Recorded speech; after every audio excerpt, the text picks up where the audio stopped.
Hey, everybody, welcome to the coming out of quarantine first edition of Urshel Speaks.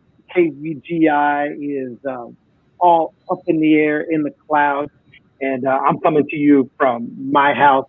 Uh, and it's good to be back on the air, good to be having some conversations. And so I figure there's no better way for me personally. Gonna just take the whole selfish route here. No better way for me to come back and join you and have a discussion than to bring on my great friend, one of my mentors, one of the people that inspires me to continue to improve myself, to be better, to push, and really to change lives, is my great friend and brother, Kurt Francis. So I'd like to welcome Kurt to the show. Not too long ago, relocated back from Texas out to San Diego from whence he came. Kurt, welcome to Urshel Speaks. Urshel Speaks, my awesome, incredible Urshel Metcalf. Urshel, can I run and put the alarm off? I just hear the alarm's going to be activated. Yeah, no problem, no problem. It made a noise and then it stopped. Let me just run and put the code in.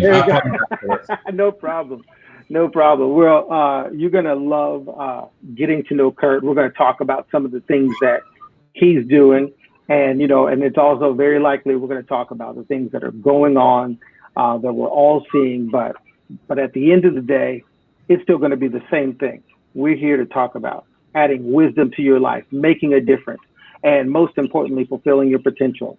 In my perfect world, everybody that I know, everybody that I touch, fulfills their potential and becomes the best version of themselves that they can be. And I often use the word optimization in everything I do. And the reason why I love that word is because when a person optimizes, if you optimize revenue, if you optimize your processes, you're getting the best you can out of it for that moment. But then that's not good enough for tomorrow, because you can still further optimize, you can still further improve. And so that's why I'm surrounding myself with people who are constantly pushing towards improvement, towards getting the most, squeezing the absolute best out of life in all circumstances. And so when you hear my friend Curtis, and some of you have seen him on the show before, it's been, wow, since I think we actually met for the first time and instantly became brothers in like 2000. It was either 2000, 2001. And I'll never forget the first voice I heard, actually the first person to even tell me what happened on 9/11 was a call from Kurt saying that a plane had flown into the Twin Towers in New York. And so that's how far back our relationship goes. And there has not been one moment of our relationship that I have not been inspired by Kurt, his life, his words, his actions. He's I don't even know how many times, multiple Ironman competitor. And told me, I remember the first time he told me, he said, running the Ironman, it's 90% iron and 10% man. So it's all in here in the heart, and making the decision that you're going to do something and do something great. And I believe anybody who does that is. And so, Kurt, I know you moved back out to San Diego. Kurt is an author. He's a speaker. And like a lot of us, a lot of people, with everything that's been going on with the pandemic and the coronavirus, business and life changed. And so how did that impact you and your book sales, your speaking, and all of those things? That's a great question. Everything stopped. Everything came to a halt. Everything stopped. If you're in an airplane and everything just stops, you got a problem. Things just fall, right? If you're in a car, your car stops, you can put it on the side of the road, you're going to be fine. But in aircraft, not that easy. You got some serious problems, especially if you're in a helicopter, because they're not the guide you in or anything like that, right? And I think we've all gone through this, no matter who you are on this planet, no matter what country, what nation, it doesn't what language you speak. It does not matter. It doesn't matter. Everybody has gone through a tough time. But you see, I've got this. I mean, my business literally stopped. Especially speaking, and everything just. And I better have some good wings, and I better know how to. I better get the checklist out when something goes wrong. What do we do with the controls? What do we do? Well, there was no checklist, and right. We didn't have. We had to create a checklist, and we had to create fast. The first battle, of course, is in the mind. That's the first thing. That's the first thing. And I remember, 30 years ago, she's still alive, a phenomenal psychiatrist and psychologist, and who started making saying crazy statements like the mind and the brain are two separate things. And people fought her around the world, but now it's been proved that the mind and the brain are two separate things. And your brain is like soil. It doesn't care what you put in. It doesn't care if you plant a watermelon or you plant a cactus. It says, listen, dude, whatever you put in, I'm going to push out. So you just tell me what you're going to put in. And your brain is just like waiting, Kurt, you decide what you can put in here, because if you put watermelons, I'm going to give you watermelons. Natalie Swanson has it. And anyway, so that's the thing, Urshel. And so I've got a thing, I mean, a lot of people, emotionally shaken, right? Mentally shaken. Yeah. And I mean, everyone went through this. But I've got to say, I'm never down. I'm always getting up. I'm never down. I'm always looking up. I'm never down. I'm always reaching up. Okay? I'm never down. I'm always doing push-ups, whatever. Yeah. I love it. I love it. That's the thing. And those simple words have been the most powerful words in my life. And when I catch my spirit going down, when I catch my emotions going down, when I catch my mental state changing, I get up and I walk around. Like I will walk. I'm never down, but I'm always getting up. I'm never down, but I'm always reaching up. It's amazing. You see, Urshel, the most powerful muscle that you and I have got in our bodies is our tongue. And there's no muscle more powerful than your tongue. Your tongue is a little rudder that can redirect a massive big oil tanker, any ship. A little rudder at the back of an aircraft can change the direction of a 747, this massive thing in the air. A little rudder can change everything. And your little rudder, you see, our tongue is the little rudder that changes the bigness of our lives. And see, our tongue is not, we think it's created for the 10,000 taste buds. We think our tongue is created for trying to decide whether it is salty, sweet, or sour. That's what we think. We think our tongue is there to prepare the food to go down the gullet to get digested. That's what we think. But no, the tongue, your tongue, my tongue is there as a rudder. And it is there. It's a catalyst. The most powerful catalyst on this planet. You see, it's a catalyst to release the four most powerful chemicals on this planet, which is inside you and me. And you see, heroin and cocaine could do nothing to your body if you didn't have these four chemicals already inside you, and you already got them inside you. And I call it daily dose. The daily dose. D stands for dopamine. O stands for oxytocin. S stands for serotonin, and E stands for endorphins. And those are the most powerful chemicals. And our tongue is the catalyst. The catalyst to release it. That's why you were given a tongue to speak curse and to speak blessing. You're given a tongue to invigorate people. You're given a tongue to invigorate yourself. So man, I tell you what now. I started saying this. COVID-19 is the best thing that's ever happened to me and my business. It's the best thing. There's nothing.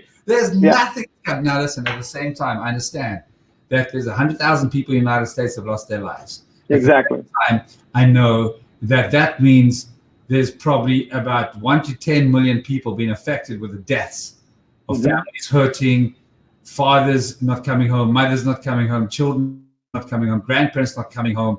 I understand that. I look at Italy a small country that has been, just devastated with losing a whole generation just about.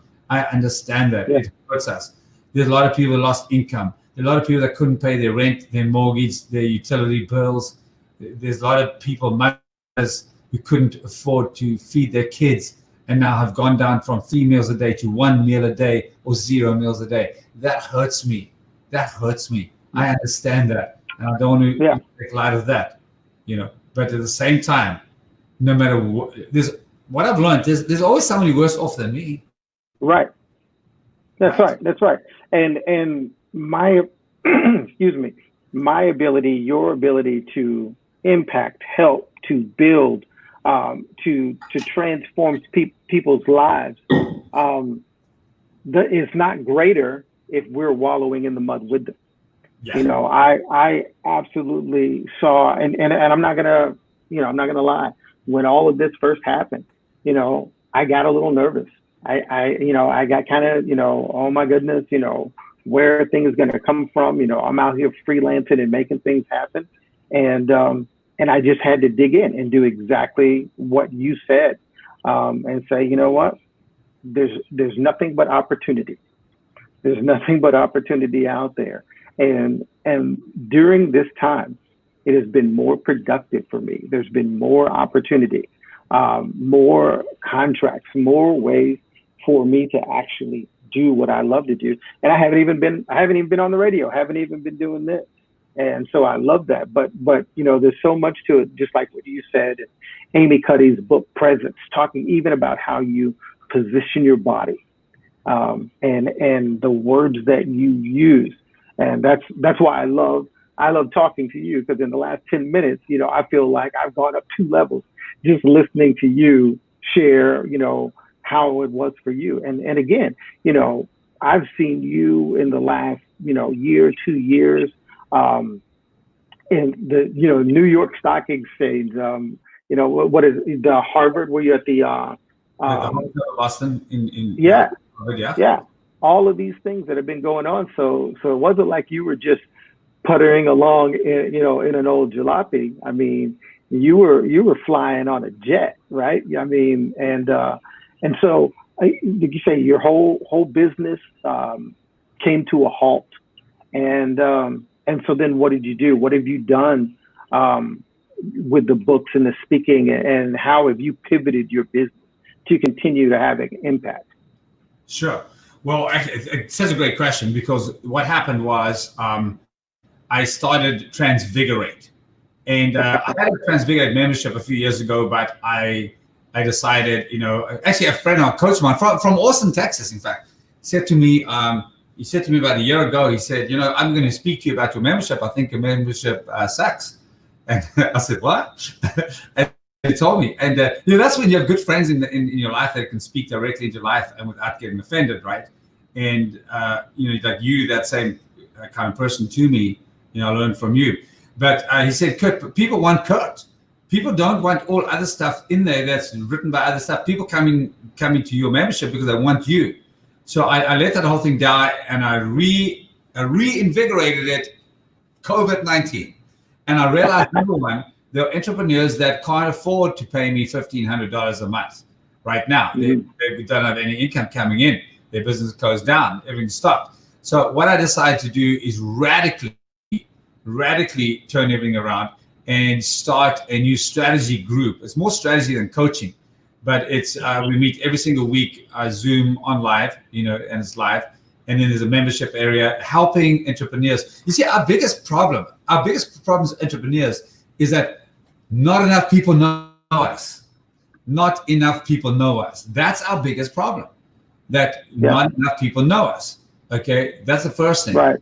And so I got, launched Transfigured, and it's growing.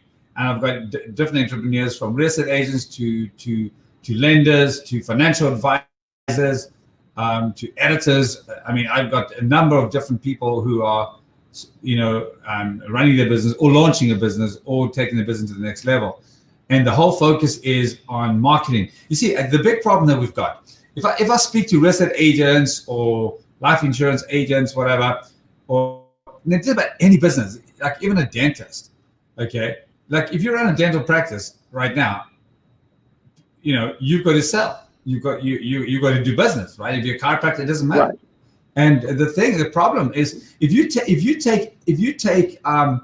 look at, for example, Tiger Woods. Okay, Tiger Woods is still one of the people that I still have the utmost respect for. Okay, we all have our things. We all fail. We all make mistakes. But look at his comeback, right? When was it Augusta last year? Was it last year that he won Augusta? yeah. Right. What a phenomenal comeback. But if you check someone like Tiger Woods, he's won many golf championships around the world, and no golf champion has ever won a series of golf tournaments with only knowing how to putt on the green. In fact, 80% of the time is not putting. 80% of the time is getting the ball down from the tee to the green. 80% of the time. Only 20% of the time is what you see on the screen, what you see putting, and the yay, he won, or yay, whatever, you got it, right? Only 20% of the time. In fact, in all their training, only 20% of their time in training is spent on learning how to putt. The 80% is all getting the ball down the fairway. Now, the problem is, if we look at as entrepreneurs, what we look at, 80% of us getting the ball down the fairway is not sales. If I ask people, what industry are we in? We're in sales. Well, we're not really in sales. We're not. Only 20% of the time is in sales. 80% of the time is in what? Is in marketing. It's actually in marketing. It's not in sales. It's in marketing. And the thing is that can you imagine Tiger Woods taking a different club to play golf, but he takes the club that he used for putting, and he uses that club and puts the ball all the way down the fairway. He's never going to get there. It's going to take a year to get down there, right? Right. And a lot of people were using the wrong clubs. We were using the wrong tools. We're using sales tools for putting on the green instead of marketing tools. We're using the wrong golf stick. We're using the wrong club. We're using the wrong tools. And this is the biggest with all entrepreneurs, is we're using the wrong skills, the wrong tools to achieve our objectives, because 80% of the time is marketing and not actually sales, not putting. And this is So this is what I'm with Transfigurate. So Transfigurate. Just interrupt me if you want to, right, Urshel? Yeah. Well. I just want to ask one thing, because I was looking, in my dictionary here, and I didn't find that word transfigurate. I don't know if I need to update my dictionary or. You know what, Urshel? You always made me laugh from the day you always give me joy. You've always given me humor. You've always made me smile. That's what you've always done. That's what you've always done. And so thank you. So you always make me laugh. So transfigurate, I've actually trademarked that word. Transfigurate is trademarked. And you see, if you take the word invigorate, now invigorate is different from inspiration. Inspiration is like inspire, stir people up, excite people to do things, just to get them excited. Well, the thing with invigorate, it's inspiration plus it's invigorate is to get someone to take action with it, not just to get inspired. Everyone gets like, oh, nice conference, nice concert, oh, we feel good. Yeah, I feel good. Yeah, I'm excited about lifting 355 pounds today, and I walk into the gym and I can't even get the thing up, right? Yeah. Excitement is not just good enough. You need more than excitement. So invigorate actually is taking inspiration and it's giving strength to take action. It's like, another word, jolt. You jolt it. Another word, galvanize. You actually galvanize to change the whole form of it. Other words, action, and resulting in great outcomes. So that's what invigorate is. You jolt something to galvanize, to excite it to take action. And then trans. The word trans always means permanent. If you look at transport, okay, like FedEx. If FedEx or Amazon is going to transport a package, they don't want that package to come back. Honey, when they put that in a FedEx aircraft and it flies across the country, they don't want to come back. Dude, you're leaving Dallas and Plano, Texas, and you're going to San Diego, California, and you're not coming back. Yeah, awesome. Right? And like, if you take information and you transmit information, you don't want that information to come back in the same form. They might manipulate the information, change the numbers, whatever, and bring it back, but it's not coming back the same. And if you look at the word a word that people might get nervous about, the word transgender.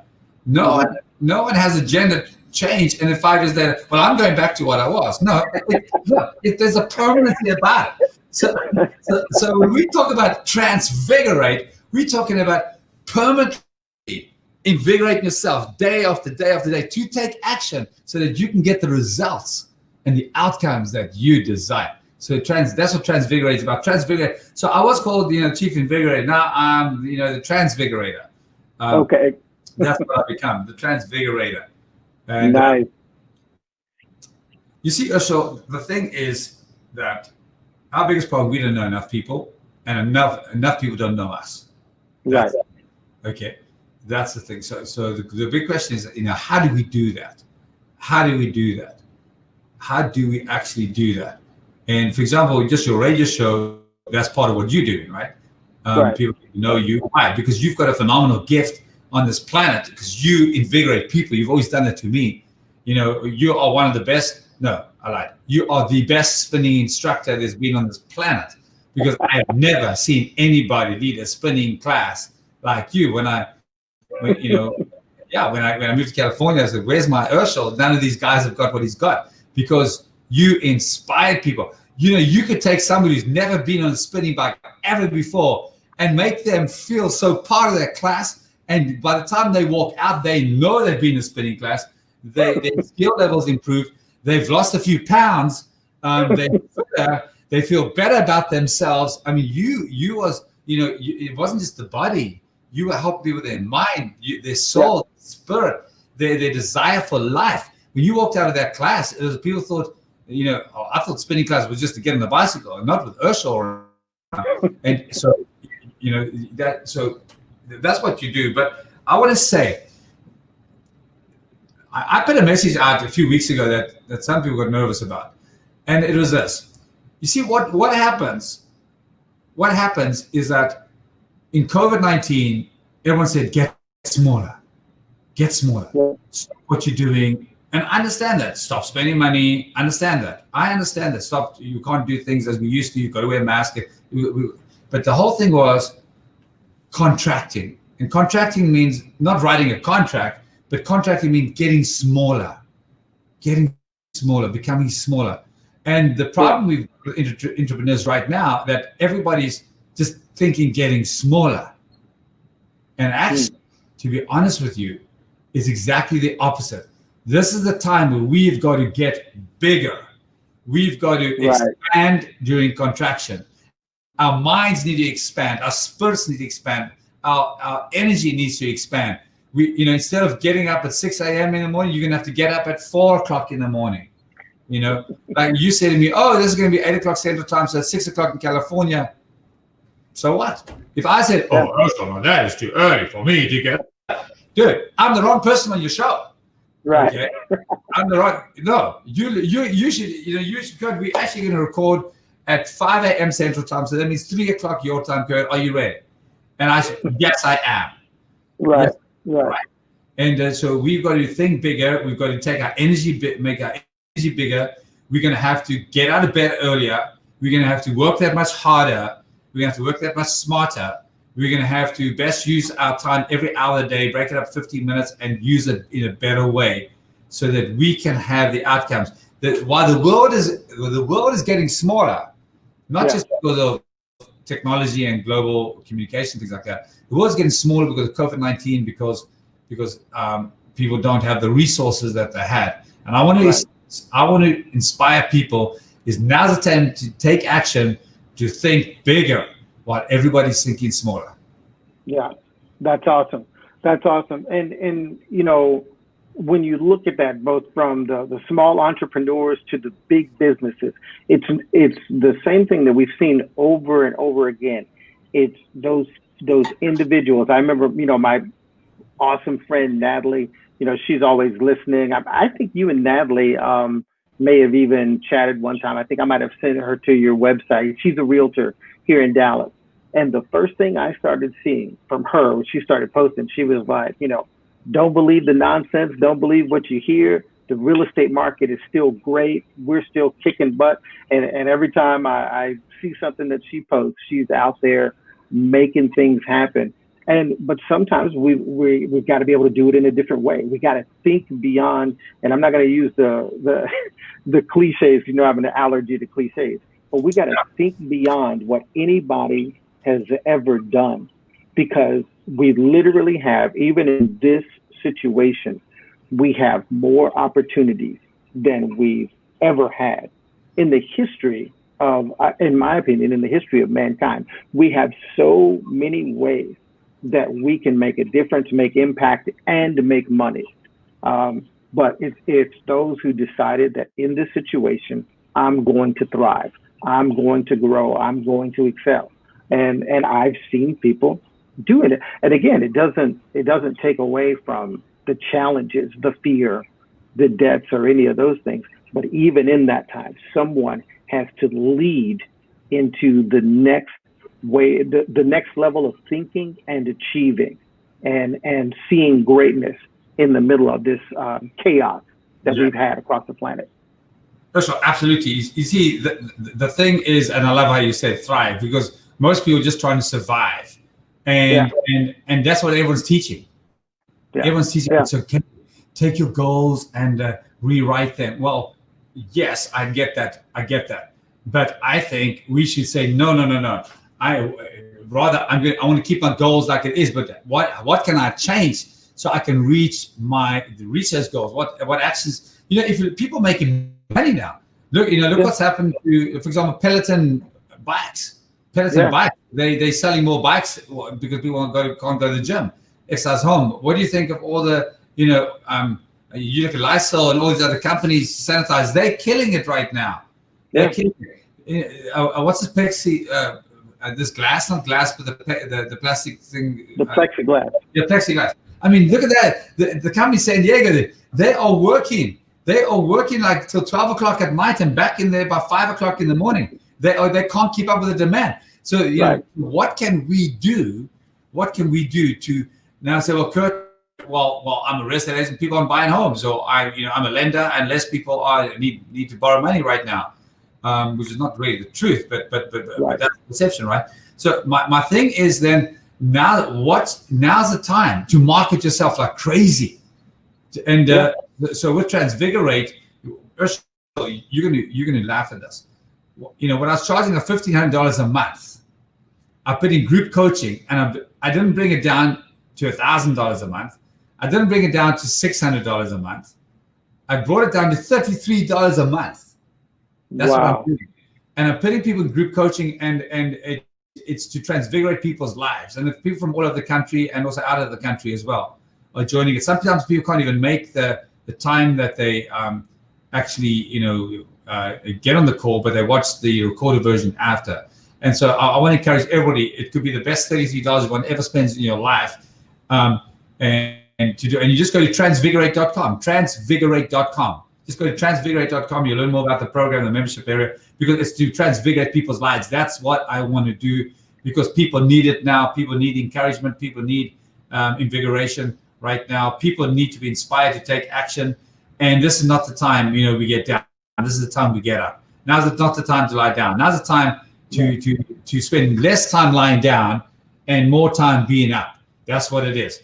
And what I do my pink Cadillac 963. You've probably heard me talk about that before. My pink Cadillac 963. So what the hell is the pink Cadillac? Well, when I came to this great nation of United States, America, 21 years ago, I saw a pink Cadillac, and I was like, I was in Phoenix, Arizona. I thought, a pink Cadillac. Now, my favorite word in America or accent is people always say, "Oh, you've got such a cute accent." I said, "No, you have." I love the American accent, like Urshel, which is going to happen. I'm going to take you with me to South Africa, and people are going to go crazy about your accent, right? And my favorite word in American accent is the word nasty. I love the way Americans is nasty. I mean, if you're in South Africa, New Zealand, the UK, or Australia, people say, "Oh, that's nasty." Nasty doesn't even sound nasty, but nasty, you can just feel it. Oh my God, that's nasty. And so I said, "Oh my gosh, who's going to drive a pink Cadillac? That's a nasty Cadillac." And he said, "Oh, my wife drives one." And I thought, "Oh my gosh," I felt so embarrassed. I didn't know what to do. And And I said, "Oh, John, I'm sorry." He said, "No." I said, "Why? Why?" You see, instead of judging, we should be asking questions, right? Smart people ask questions. Stupid people judge first. Yeah. Okay. Absolutely. You can say that again. Yeah.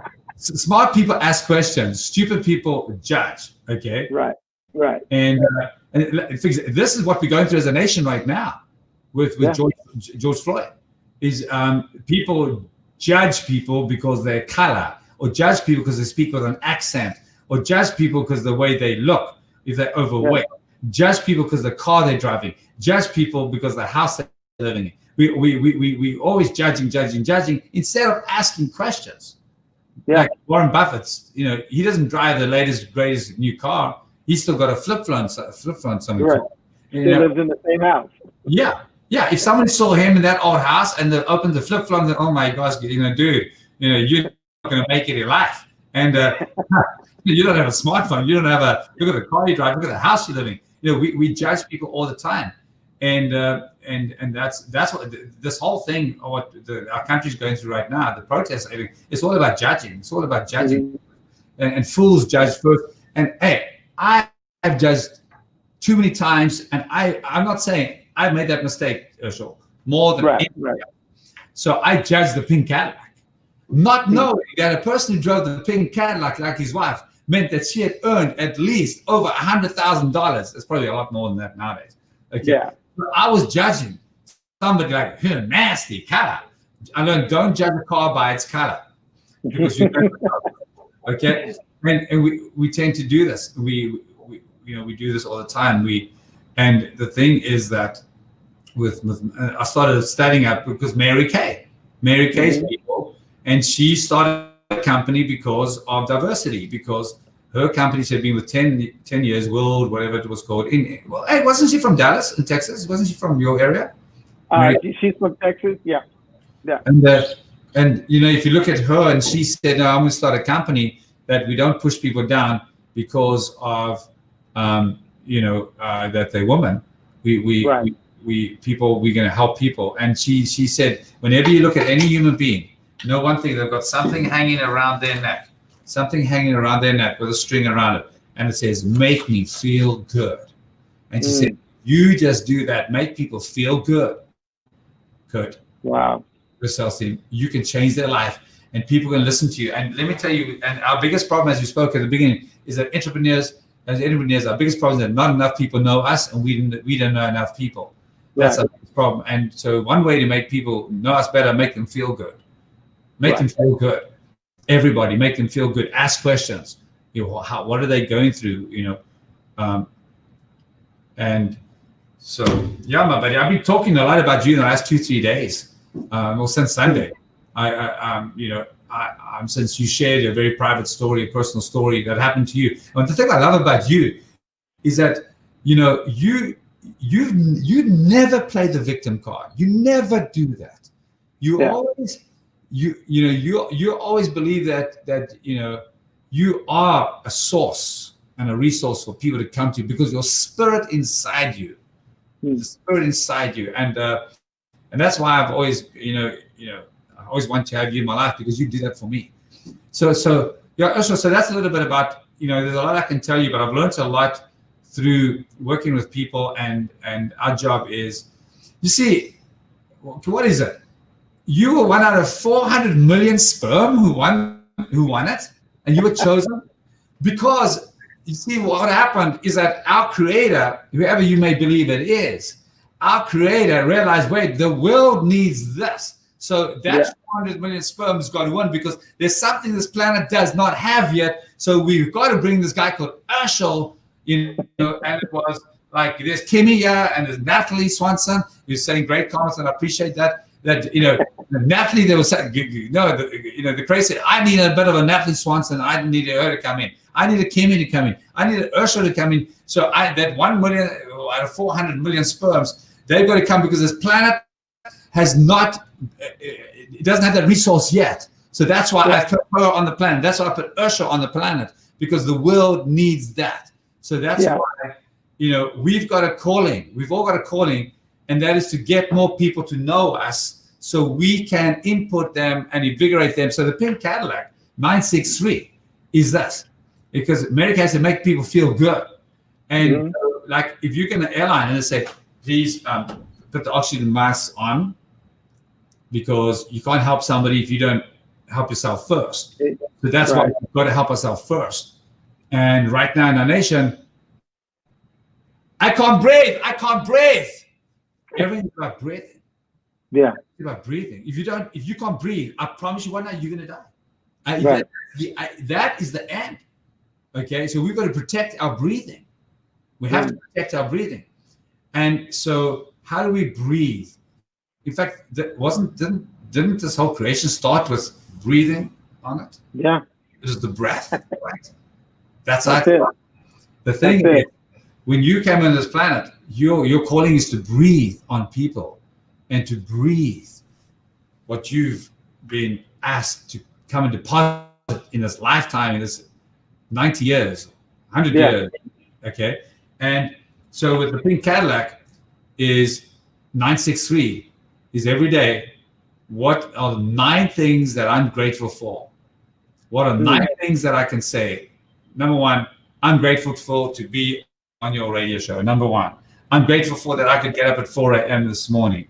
I'm grateful for that I had a car to come in. I'm grateful for that I had gas in my tank to drive to the office. I'm grateful that I've got an office. I'm grateful that I've got people in my life, whatever. 9 things that we're grateful for, your spouses, your kids, your dogs, your whatever, okay? Then 6 things, 963. Then 6, what 6 things do I want to attract today? What are 6 things that I want to attract today? Because the minute you start saying the 9 things you're grateful for, straight away your spirit goes up, your mental state goes up, your emotions change, everything changes.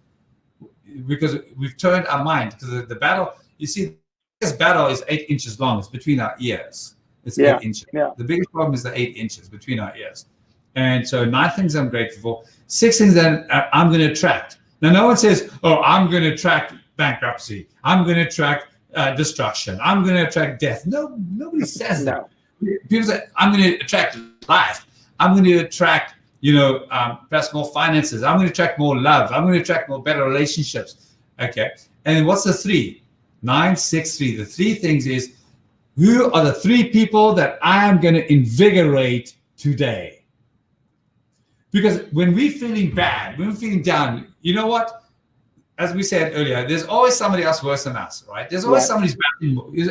There's always somebody who's got a worse situation than we have. It's always like that, okay? So no matter what you're going through, find 3 things or 3 people to invigorate. Go on the street. Go and help somebody. Go and help even the homeless. Go and help a friend. Just go and give $5, $10. We were walking in a supermarket a few weeks ago, and I saw this guy sitting out there, and obviously he needed help.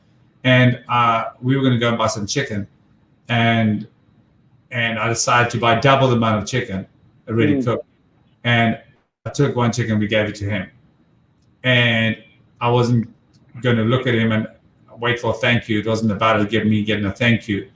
It is about, I don't want to thank you. I just wanted him to be blessed. Yeah. And sometimes I don't say it's to impress anybody. I just say to impress upon us all. We keep on contributing, because when we contribute, no matter how we feel, when we feel bad, we should be pick up a phone and prophesy over somebody. Right? Yeah. That's what we should be doing that, because can I keep talking, or is there any questions you want to ask? No, we're good. But what's so awesome is you telling that story. It just reminds me, and this was several months ago, and I had just gotten a new dog. We'll talk about my old dog, because I'll still be crying on here. But I just gotten a new dog. I had him in the car with me. He was kind of like a security blanket, and I was driving down the road, and I saw this guy who's pushing a cart, and the cart was full of all of this stuff, and it was overflowing with stuff, and he had this beard and these dreadlocks and everything, and so immediately I felt this compassion. I'm going to go back, and I'm going to talk to this guy. I had some cash in my pocket, so I was going to, give him some cash. And there's a group called Arrested Development. It used to be one of my favorite groups. And and they have this song called Mr. Windell. And this song, Mr. Windell, I just love it. If you don't know that song, go listen to it. It's about, you know, write it down right now.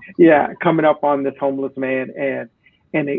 I've always loved this song, but this was my Mr. Windell experience. So I turn around and I pull up next to this guy, and I start talking to him, and I said, hey, you know, how's your day going? You know, how you doing? We get into this conversation, and he starts dropping knowledge on me. He starts talking about history. He starts talking about the world as it is today. And he just starts just inspiring and depositing in me. And we're standing there and we're having this conversation. I think it was like 40 minutes.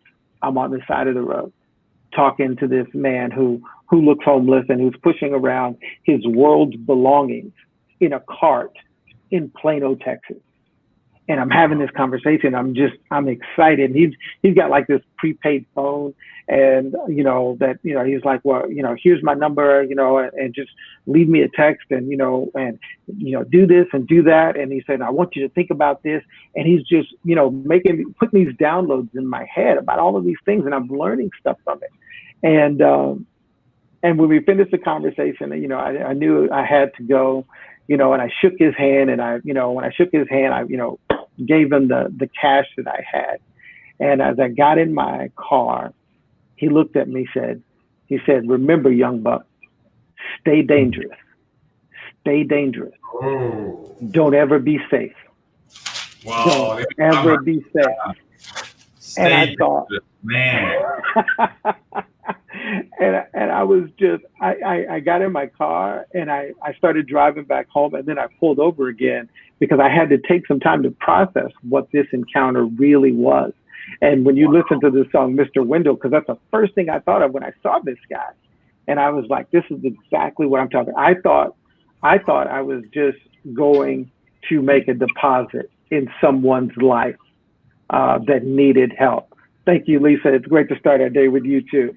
I thought I was going to make a deposit and to give some charity. I had no idea that, you know, in this particular time where I had my own needs and my own concerns, the fact that I took a moment to make a deposit in someone else's life, I walked away with, I don't know how many things that impacted me. And I still think about that. And even, again, when all of this happened, you know, I thought, you know, this is a time for people like me, for people like you. This is a time for us to really engage, because people need transfiguration. People need that inspiration. They need those words that are going to move them from where they are to where they really desire to be.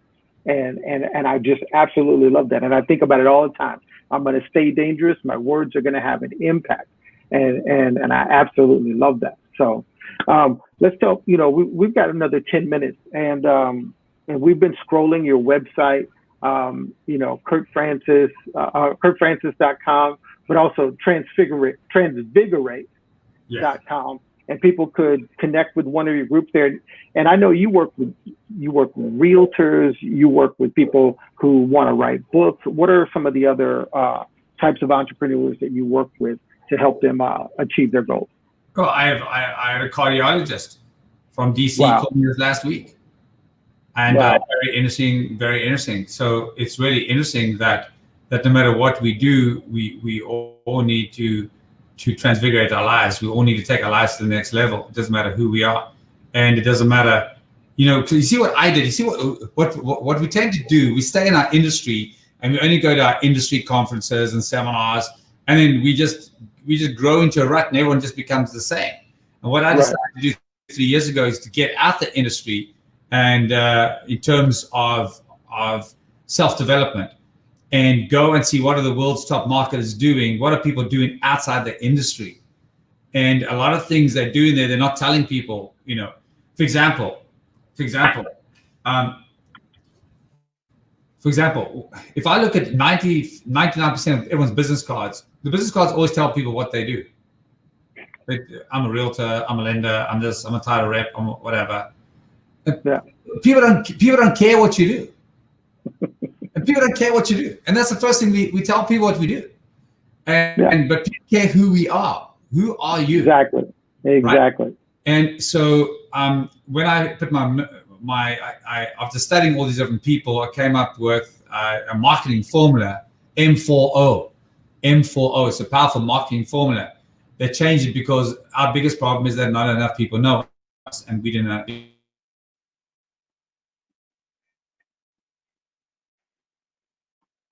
Oh, Kurt, can you still hear me? I think your mic muted all of a sudden.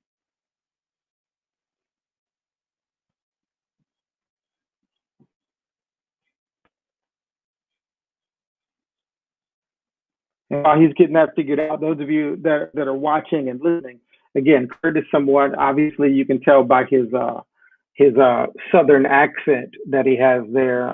He's oh, I still can't hear you. I can see you. I'm back. There we go. We're back. Am I back? All right. What happened? Yeah, it's my accent, my Southern accent, you know. So, yeah, you know, so our biggest problem is marketing ourselves. And our problem is not sales. Our problem is marketing. And and for example, a guy, Jonathan, I worked for a long time, smart guy, brilliant guy. And he was a master closer. He could close anybody. In fact, 90%. He closed 90% of. If he went on an appointment, he closed.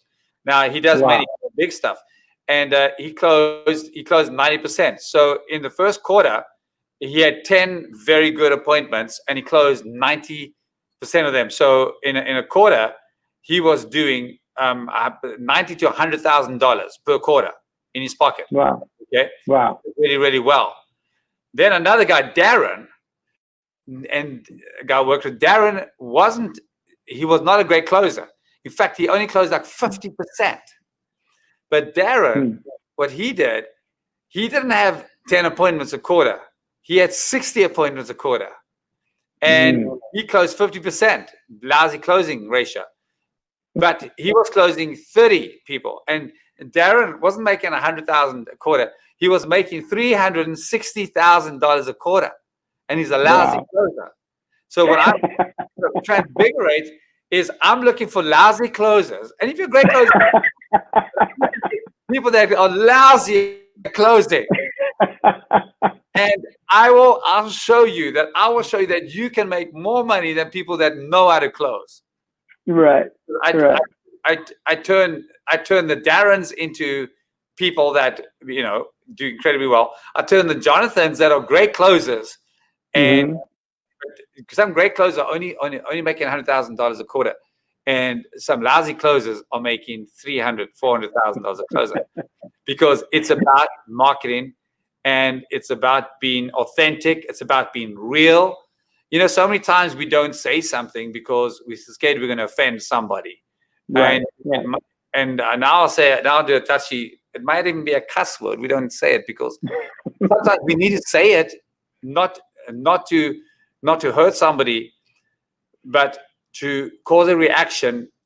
I love that you use the word impact early on. To impact people's life. Now, that's not really my strategy, but I'm just telling you that that we've got to find who can we impact and who can we touch, because life is about contribution. You were one of 400 million sperm. You and Jay were, oh, great, I made it to this planet. Yay. No. You made this planet because you've got to go and contribute.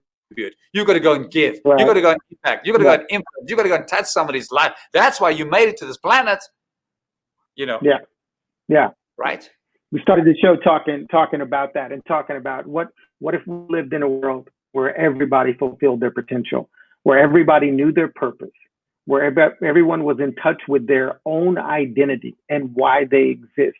And instead of trying to please other people, instead of trying to achieve an external status, you know, made by people who are trying to sell you something or whatever, if everybody understood who they were and fulfilled their purpose, their mission on this planet, what type of world would this be? Yeah.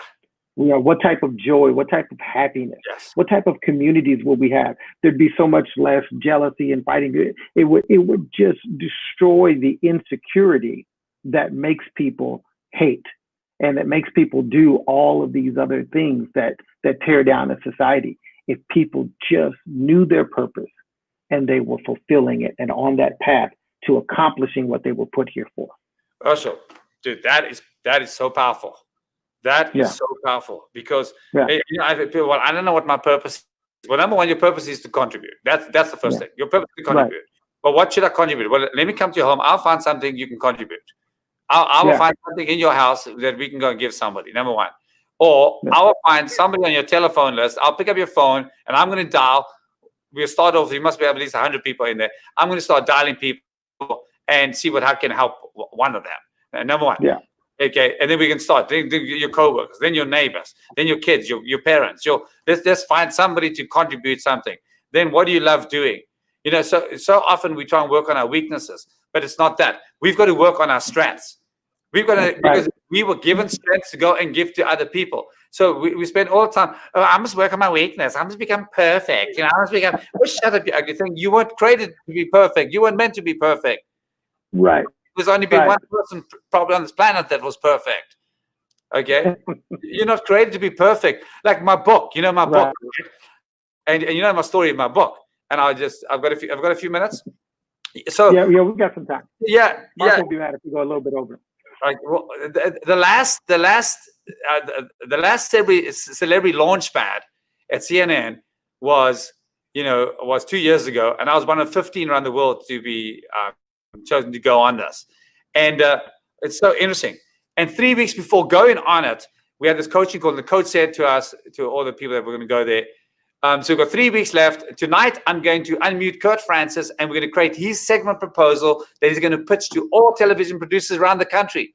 And I got nervous, like, why me? This should be a one-on-one. Now I'm in front of everybody live, everyone can see it. The first thing he says to me, so Kurt, what's the title of your book? Now, I'm dyslexic. I can't see a difference between a B and a D, a 3 and an E, a 6 and a 9. And I've never read a whole book in my life. Never. I've done a lot of audiobooks. I've read half of some books, but I've never finished a book in my life. I wasn't proud of that. I used to keep quiet about it. I was embarrassed about it. So he said, what's the title of your book? So I was like, well, I've never even read a book. My book's not out yet. Oh, when is it going to be out? I said, in 2019. He said, no, it's not. You're not going to CNN without a book. And that's in 3 weeks' time.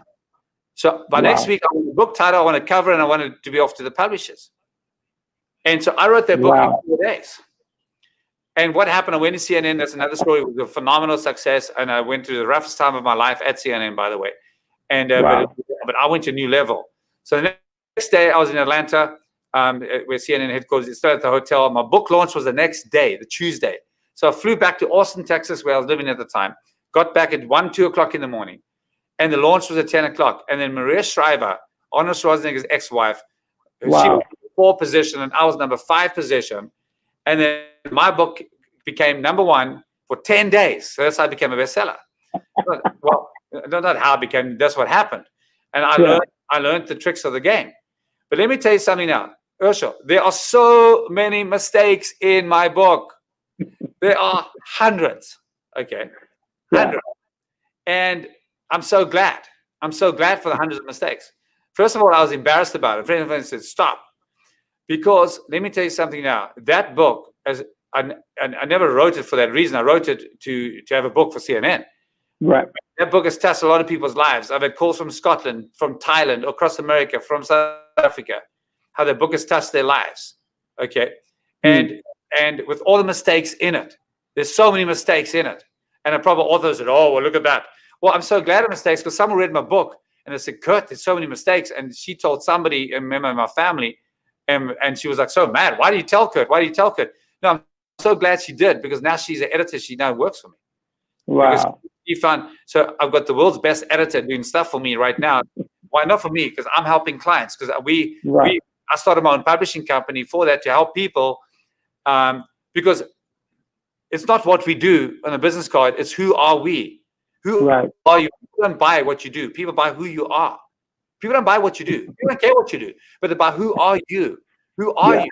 Are you a contributor? Are you a giver? Who are you? Well, I tell people I'm award-winning speaker. I'm a best-selling author. I'm a master strategist, and I'm a lifelong whippersnapper. You know what I call that, Kurt? What's that? I call it the gospel according to Rafiki. Do you remember who Rafiki is? No, I know the name. I'm just got a blank now. He's the little monkey in Lion King. Oh yeah. And he's the one that he had the stick and writing this down. And he smacked Simba across the head, and he said, "You know what your problem is?" He said, "You don't know who you are." Oh. He had forgotten who he was. He had forgotten the greatness that he was created for. He had become content to eat grub worms and walk around singing Hakuna Matata, no worries. And, and even though it's a catchy tune and I sing it with my kids, Hakuna Matata, means no worry. We just hang out and kick it. It's the modern day. And this is another song that I love, but I had to be honest about the message of this song and the great singer that just passed away, Bill Withers, sitting on the dock of the bay. We all sing that song and we whistle, but tell you what, that is the antithesis of what we were created for. We weren't created to sit on the dock of the bay wasting time. We weren't created to just hang out and eat grub worms and not fulfill our purpose. We were created for greatness, every single one of us. But if we don't know who we are, we can even do something great, but we can't fulfill that purpose that we were created for. And so Rafiki is always reminding me, and that's one of the things that I said, everyone had their plans for 2020. Most of those, I guess, have been readjusted. But that's one of the things that I committed at the beginning of the year, is that I'm going to focus on who I am and what I'm here for. I can do a lot of things. You said to me one day, Kurt, and I have struggled with it and been inspired by it. But one day you said to me when we were in North Carolina, you said, "Urshel, a lot of people are a jack of all trades and a master of none." And he said, "You are a jack of all trades and you master them all." And, and I've thought about that so much, but also how that has been both a positive and a negative in my life, because it has also allowed me to get distracted doing something well because I can do it, or because there's money involved, or because there's an opportunity or whatever. But some of those things were pulling me away from my purpose and the focus of my life, just because I was having some level of success there. And so that's been my commitment. And one of the things that I want to help people do the most is really zero in on who they are, what their purpose is, and achieving that at the highest level. And that's why I have friends like you. That's why I have friends like Adam Brantley that's listening on here, that's helping people achieve their dreams in entrepreneurship. Absolutely. I love what you said about greatness. And I'm going to go back and watch The Lion King now. I'm going to do that this week. I'm going to do that because I needed to hear that, because I've just been speaking on that, but there's just a different angle that you bring in. Because you see, we are created for greatness, but we program for failure. We're created for success, but we program for failure. Our schools program us. You only got 80% for the test? Well, why do you screw up on the 20%? Our school systems, everything, our culture, everything. You can do well in your career. You can do 99 things right, but you messed up on one thing, and that one thing will define you for the rest of your life. Not the 99 people. Not the 99 people forget that. This officer that took the breath out of somebody, he was defined by that one thing. He might have done 99 great things and served people. I don't know. Maybe not. But let's say he did. But no one will ever think of the 99 great things that he did. But the one thing that he did, he took the breath of a man away. And that's again our perfect. No, we're not perfect. We are imperfect. And the opposite of perfection. The opposite of perfection, we've got a few opposites, but the opposite of perfection is excellence. and it's excellence. Because perfection will only take away. We'll only see what you've done wrong. Perfection will only see what you've done wrong. It takes away, it robs you. But excellence is about, everyone is in business. They say, I want to give my customer an excellent experience. It's about contribution. Wow. Excellence is not for me. Excellence for somebody else. It's about, I want to create an excellent experience for my customer, for my client. And it's about giving. It's about letting them feel good. Like Mary Kay, make me feel good. That's what it's about. So the opposite of perfection is excellence. It's about contribution. It's about giving. And the opposite of perfection also is being prolific. Because people say, I'm not going to write the book. I'm not good enough. I'm not ready to write the book. I wrote the book in 4 days with many mistakes, with imperfections.